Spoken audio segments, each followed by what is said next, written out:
नमस्कार दोस्तों, बहुजन फ्रंटलाइन देख रहे हैं आप और मैं सुशील कुमार। इस वक्त मैं बिहार की राजधानी पटना में मौजूद हूं और अभी जिस जगह मैं खड़ा हूं ये पटना का गर्दनी बाग है। अपने आप में एक ऐतिहासिक जगह है। यहाँ पर जो है तमाम धरना प्रदर्शन होते रहते हैं। तो आप मेरे पीछे एक बैनर देख रहे हैं, बौद्ध विरासत महाबोधि महाविहार मुक्ति अनिश्चितकालीन धरना।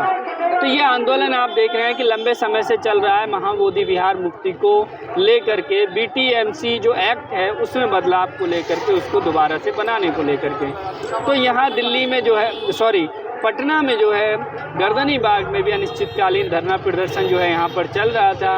लेकिन कुछ समस्याएं जो है यहाँ पर देखने को मिल रही हैं, उसके बारे में हम बात करेंगे। हमारे साथ में भिकुणी वंदना रतन जी हैं, उनसे हम समझना चाहेंगे कि क्या आंदोलन की स्थिति है और अभी किस तरह से जो है महाबोधि विहार मुक्ति आंदोलन की लड़ाई आप लोग लड़ रहे हैं। आंदोलन का स्थिति यह है, भंते जी हमारे पास आने के लिए कॉल कर रहे हैं, लेकिन जो आप देख रहे हैं, जो पटना आए हैं तो बारिश लगातार हो रही है। अभी तो हम इस तरफ खड़े हैं, उस तरफ देखते हैं तो पानी पूरी भरी पड़ी है। पानी बारिश होने की वजह से पानी भर गई है।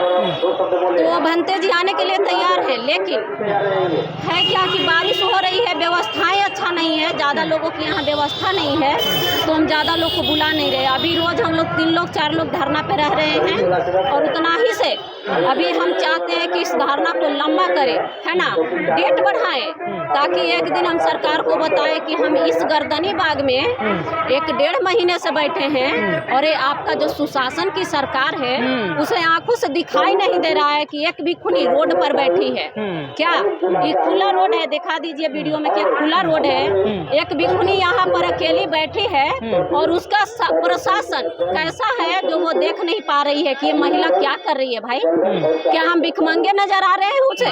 है कि नहीं? ऐसा तो नहीं है कि गंदे कपड़े पहने हैं, हाथ में पॉलीथिन लिए हैं। तो कम से कम उसकी जो प्रशासन है, वो अधिकारी है, प्राधिकारी है, वो लोग पूछने तक नहीं आ रहे हैं कि आप क्यों बैठे हैं। क्या कारण लगता है भंते जी कि लंबे समय से आप लोग आंदोलन कर रहे हैं, लेकिन सरकार नीतीश कुमार जी इस आंदोलन को गंभीरता से नहीं ले रहे हैं? आप लोगों की इतनी उपेक्षा के पीछे क्या मंशा लगती है? नहीं, अगली बार तो हम सोच रहे थे, यही हमारी सोच थी, नहीं सब लोग की सोच थी कि अब तक जितने आंदोलन हुए, इसका शुरुआत बिहार से नहीं हुआ, बिहार के लोग आंदोलित नहीं हुए, बिहार के लोग नहीं किए। लेकिन इस बार मैं नीतीश कुमार से सीधे कहना चाहती हूँ कि मेरा आई कार्ड बिहार का है और मेरा आई कार्ड भिकुणी वंदना से है और मैं पूरी तरह से गजेटेड मॉन्क हूँ, तो हमारा अधिकार है महाबोधि महाविहार मांगने का। और अब बिहार की बिटिया आई है मांगने, तो लोग बाहर वाले आए गए, अपना प्रदर्शन किए, लेकिन इस बार बिहार की बिटिया आई है। जब तक आप मिला नहीं लेते हैं, है ना, चाहे तो आप हमें अधिकार देते नहीं है, और जब तक आप मिलने के लिए बुला नहीं लेते हैं, तब तक इस गर्दनी बाग से मैं हटूंगी नहीं। अब मैं वो बिटिया हूँ, मैं वो भिखुनी हूँ जो जाकर बुद्ध विहार में प्रदर्शन करूंगी नहीं। यही से पूरा आह्वान करूंगी इस चुनाव में कि इस बार नीतीश सरकार को गद्दी से हटाई देना है। बौद्ध विरोधी सरकार जो अगर इस बार जीतेगी तो हम लोग को पूरी तरह से बौद्ध विरोधी है क्या नीतीश कुमार? बिल्कुल बौद्ध विरोधी है। उनको जो पैसा देंगे वो उन्हीं को बेच देंगे। जैसे अभी प्रमाण है, जो अपना अभी एक नया कमेटी बना, उसमें क्या किए, बाहर के देशों के दे दिए, शामिल कर दिए। अब भारत की तरफ से किसको दे दिए? दलाई लामा जी को। अब लड़ाई लड़ने के लिए, हक अधिकार मांगने के लिए उनको कहते हैं आप शरणार्थी हैं, और यहाँ का प्रतिनिधि करने के लिए भारत के हो गए हैं। तो ये जो दलाई लामा है वो RSS के तरफ से काम करते हैं, ठीक है, लामा ग्रुप पूरी तरह से RSS के तरफ से काम करते हैं। लेकिन नीतीश कुमार जी तो वैशाली में जो है, अभी हमने कुछ दिनों पहले देखा कि वो लिबरेशन करने के लिए गए।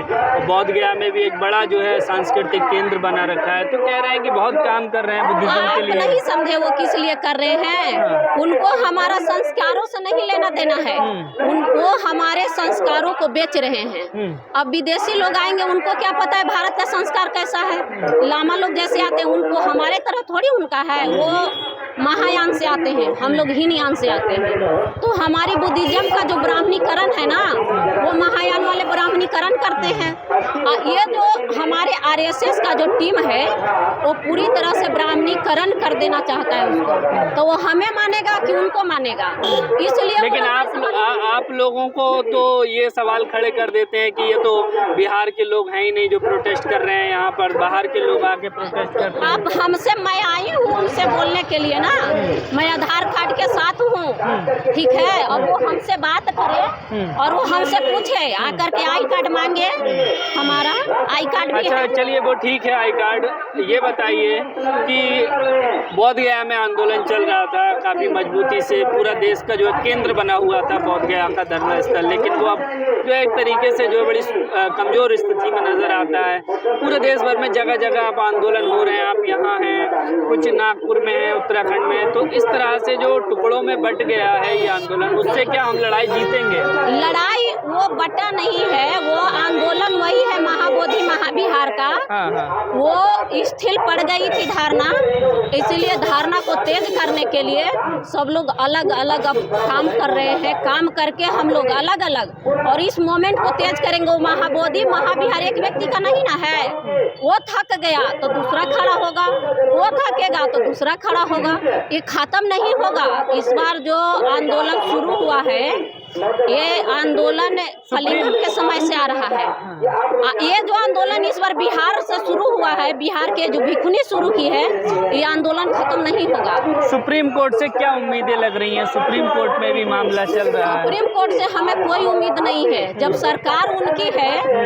सीजीआई बुद्धिस्ट बन गए हैं, देखिए पहली बार ऐसा है। बुद्धिस्ट तो बने, लेकिन वो कहाँ मीडिया में आके कहे कि ये जो केस है हमारे टेबल पे भेज दीजिए।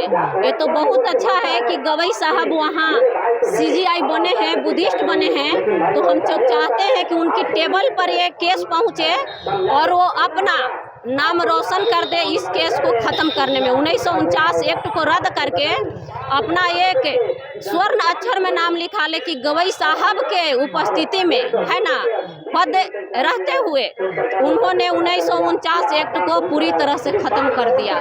तो हम लोग जितना बाबा साहेब का जन्म दिवस खुशी से मनाते हैं ना, उतने गवई साहब का 1949 एक्ट ख़त्म कर देंगे तो मनाएंगे उतने खुशी से। अभी चुनाव का वक्त आ रहा है, अक्टूबर नवंबर में जो है चुनाव होने की संभावना है, तो क्या लगता है नीतीश कुमार जी दोबारा से सत्ता में वापसी करेंगे या फिर बदलाव होगा? देखिए, महाबोधि महाबिहार का अगर बात करते हैं तब तो हम जरूर उनके साथ हैं, ठीक है। अगर वो महाबोधि महाबिहार के लिए चुनाव से पहले यहाँ क्या बोलते हैं उसको, क्या लागू होता है, आचार संहिता लागू होने से पहले अगर वो हम लोग को बुला करके हमारी मांगों को नहीं सुनते हैं तो मैं भिखुनी वंदना गांव गांव जाकर, घर घर द्वार द्वार जा करके बौद्ध विरोधी सरकार का विरोध करूंगी और बौद्ध विरोधी सरकार को यहाँ से भेजने का पूरी तरह से मैं काम करूंगी। मैं सत्ता में आने नहीं दूंगी उसको।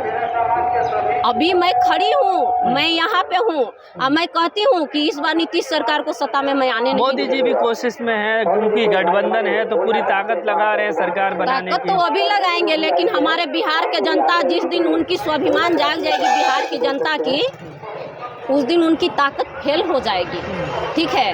जहां 90% के लोग एकत्रित हो जाएंगे, वहां 10% का लोगों का हिम्मत नहीं होगा। मोदी जी भी विदेशों में जाते हैं तो कहते हैं मैं बुद्ध की धरती से आया हूं, वो भी आप लोगों की सुध नहीं ले रहे हैं, क्या कारण है?